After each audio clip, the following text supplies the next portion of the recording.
Gayathri Babu, CPM councillor. Gayathri, ഇപ്പോൾ Shri Jiji Thomson പറഞ്ഞത് കേട്ടല്ലോ. ഈ മേയറുടെ ആദ്യ പ്രതികരണം, ഇപ്പോൾ രണ്ടാമത്തെ പ്രതികരണവും വന്നു, റെയിൽവേയുടെ ഭാഗത്തുനിന്നുള്ള പ്രതികരണവും വന്നു. ആദ്യ പ്രതികരണത്തിൽ തന്നെ പറയുന്നത് അതിൽ കണ്ടുകിട്ടിയ വേസ്റ്റ് കണ്ടാൽ അറിയാം റെയിൽവേയിൽ നിന്ന് പുറന്തള്ളുന്ന, ട്രെയിനിൽ നിന്ന് പുറന്തള്ളുന്ന പ്ലാസ്റ്റിക് മാലിന്യം മാത്രമാണെന്ന്. എന്തൊരു ദുർബലമായ പ്രതികരണമാണ്. മാത്രമല്ല, ഈ സമയത്ത് അങ്ങനെ ഒരു പ്രതികരണം നടത്താൻ പാടുണ്ടോ? അത് കൂടാതെ ചാക്കിൽ കെട്ടിയ രീതിയിൽ തുണിയും പറയാൻ പറ്റാത്ത തരം മാലിന്യങ്ങളും എന്തൊക്കെയാണ് ഇപ്പോൾ കണ്ടുകിട്ടിയത്?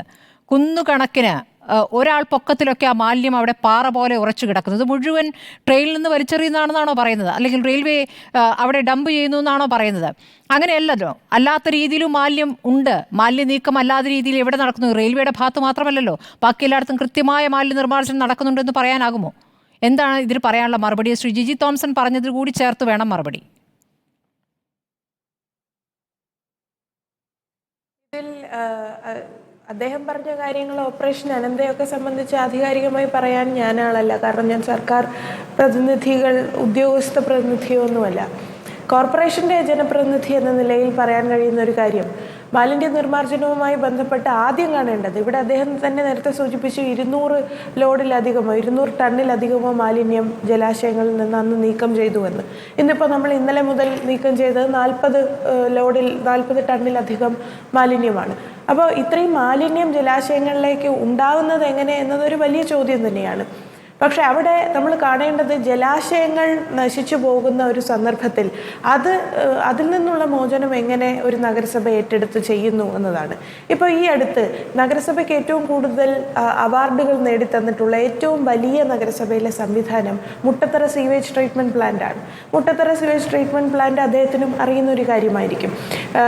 സീവേജ് ട്രീറ്റ്മെൻറ്റ് നടത്താൻ വേണ്ടി ഒരു നഗരസഭ സ്വന്തമായി ഒരു വലിയ സംവിധാനം ഒരുക്കുന്നു.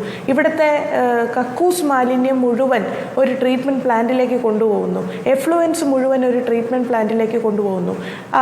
അവിടെ അപ്പോൾ നമ്മുടെ ജലാശയങ്ങളിലേക്ക് കക്കൂസ് മാലിന്യം ഒഴുകാതിരിക്കാൻ വേണ്ടി നഗരസഭ ചെയ്തിട്ടുള്ള ഈ ഒരു വലിയ പദ്ധതി വെച്ച് നിർത്തുകയല്ല നമ്മൾ ചെയ്തിട്ടുള്ളത്. മറ്റൊന്ന്, ജലാശയങ്ങളുടെ അടുത്ത് താമസിക്കുന്ന വീടുകൾക്ക് സെപ്റ്റിക് ടാങ്ക് സൗജന്യമായി പണിത് കൊടുക്കാം എന്ന തരത്തിലൊരു പ്രോജക്റ്റ് നഗരസഭ മുന്നോട്ട് വയ്ക്കുന്നു. 2 കോടിയിലധികം രൂപ ചിലവാക്കി അത്തരത്തിൽ ഒരു പ്രോജക്റ്റ് മുന്നോട്ട് വയ്ക്കുന്നു. അപ്പോൾ ഇതെല്ലാം ചെയ്യുന്നത് ജലാശയങ്ങളെ സംരക്ഷിക്കാനാണ്.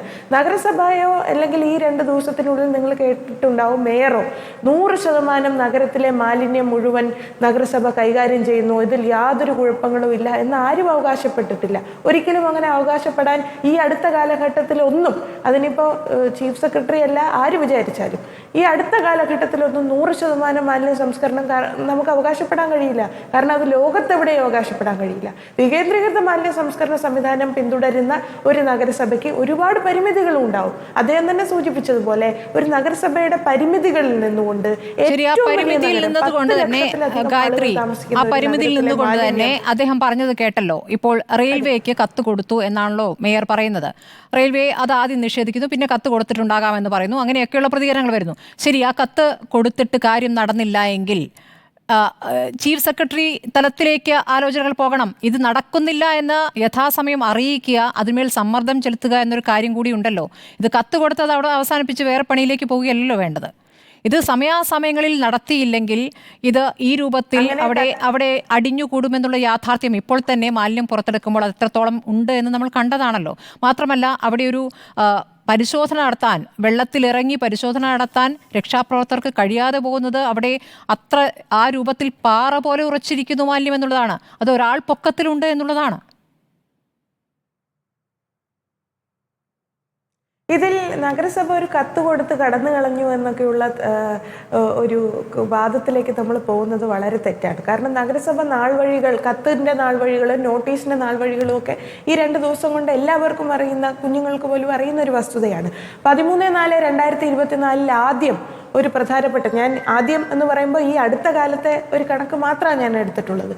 13/4/2024 ആദ്യം കത്ത് കൊടുക്കുന്നത് നഗരസഭയല്ല, ഹൈക്കോടതിയുടെ വിധി പ്രകാരം LSGDയുടെ പ്രിൻസിപ്പൽ സെക്രട്ടറിയാണ്. എങ്ങനെ അങ്ങനെ സംഭവിക്കുന്നു? ഹൈക്കോടതി ഒരു വിധി പറയുന്നു, എന്താ റെയിൽവേക്ക് അത് ബാധകമല്ലേ? ഹൈക്കോടതിക്ക് മുകളിലാണോ ഈ നാട്ടിലെ ചീഫ് സെക്രട്ടറി? ഇനി ചീഫ് സെക്രട്ടറി പറഞ്ഞാലേ റെയിൽവേക്ക് പറ്റൂ, ഹൈക്കോടതി പറഞ്ഞാൽ പറ്റില്ല എന്നാണോ? ജലാശയങ്ങളിലെ മാലിന്യം നീക്കം ചെയ്യാൻ ജലാശയങ്ങൾ ഏതൊക്കെ ഭാഗത്തൂടെ ഒഴുകുന്നോ ആ പ്രദേശത്തിൻ്റെ അല്ലെങ്കിൽ അതിൻ്റെ ഉത്തരവാദിത്തപ്പെട്ട ആളുകൾ, അത് ഏത് മേഖലയുടെ കീഴിലാണ് വരുന്നതെങ്കിലും ഏത് സ്ഥാപനത്തിൻ്റെ കീഴിലാണ് വരുന്നതെങ്കിലും അവരതിന് ഉത്തരവാദിത്തമുള്ളവരാണ് എന്നത് ഹൈക്കോടതി വിധിക്ക് വിധേയമായതിനു ശേഷം പ്രിൻസിപ്പൽ സെക്രട്ടറി കത്ത് കൊടുത്താൽ അത് ഉൾക്കൊള്ളാൻ റെയിൽവേക്ക് കഴിയില്ല. ഹൈക്കോടതി വിധി എടുക്കാൻ റെയിൽവേക്ക് കഴിയില്ല. അതിനൊക്കെ കീഴിൽ പ്രവർത്തിക്കുന്ന ഒരു സാധാരണ നഗരസഭയാണ് ഞങ്ങൾ. അപ്പോൾ ഈ നഗരസഭ അതിനുശേഷം 17-ാം തീയതി കഴിഞ്ഞ മാസം കത്ത് നൽകുന്നു. അവരൊന്നും കഴിഞ്ഞ മാസം കത്ത് നൽകുന്നു, അവരനങ്ങുന്നില്ല. അതിനുശേഷം ഇപ്പം ഒരു റെയിൽവേക്ക് നഗരസഭ കത്ത് നൽകി ഉടനെ റെയിൽവേ അപ്പോൾ തന്നെ അടുത്ത ദിവസം തന്നെ ചെയ്തില്ല എന്ന് പറഞ്ഞ ഉടനെ റെയിൽവേക്ക് ആക്ഷൻ എടുക്കുന്നു. അത് പോയി മുഖ്യമന്ത്രിയോടും ചീഫ് സെക്രട്ടറിയോടും പരാതി പറയുന്ന ഒരു രീതിയൊന്നും അല്ല നഗരസഭയുടെ. അത് സത്യം തന്നെയാണ്. അത്തരം രീതികൾ പിന്തുടർന്നിരുന്നെങ്കിൽ ഇന്ന് പലർക്കും വലിയ ബുദ്ധിമുട്ടുകൾ ഉണ്ടായേനെ എന്നുകൂടി നമ്മൾ കാണണം. റെയിൽവേ ലൈൻ പോകുന്നതിന്റെ അടിയിലെ ഭാഗത്തെ ശുചീകരണവുമായി ബന്ധപ്പെട്ട് മാത്രമല്ലല്ലോ ആ വിഷയം നിൽക്കുന്നത് ഗായത്രി. നേരത്തെ ആമയിഴഞ്ചാൻ തോട് നിറഞ്ഞൊഴുകിയ കഴിഞ്ഞ മഴയുടെ സമയത്ത് നഗരം മുഴുവൻ വെള്ളക്കെട്ടിലായ സാഹചര്യം ഉണ്ടായിരുന്നു. അന്ന് മഴക്കാലപൂർവ്വ ശുചീകരണം നടത്തിയില്ല എന്ന വലിയ issue ഉന്നയിക്കുന്നു.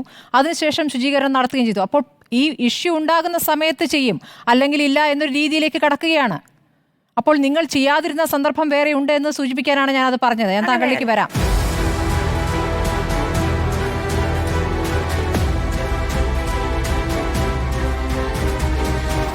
Debate with Smriti Parithikad.